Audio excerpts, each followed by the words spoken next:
live report. Springfield isn't the only community that's impacted by the presence of MGM Springfield. Our team coverage now turns to Western Mass News reporter Reagan Logri.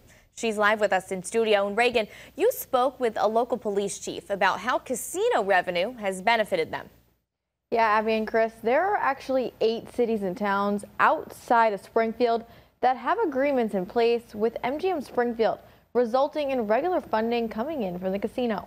People around Western Mass have been talking about the potential sale of MGM Springfield, sparked by a report by Bloomberg this week. While business owners in the downtown area say they could feel a direct impact if this were to happen, there is also a potential ripple effect in other ways. That includes casino funding implications for the surrounding communities that have agreements in place with MGM Springfield: Agawam, Chicopee, East Longmeadow, Holyoke, Longmeadow, Ludlow, West Springfield, and Wilbraham.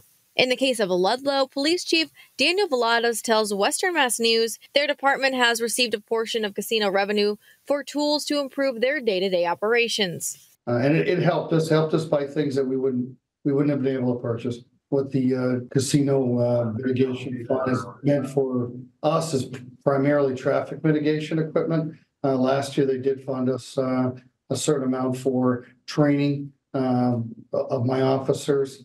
And back in June, we reported the Ludlow Police Department was approved for just under $32,000, which was designated by the Massachusetts Gaming Commission to be used for anti-bias and de-escalation training for their officers. Chief Valadas tells us MGM has provided resources to offset the impact the casino has had on communities a certain distance away. Basically, the traffic impact. So they allowed us to buy equipment, especially in the first 2 years. We purchased, speed radar trailers.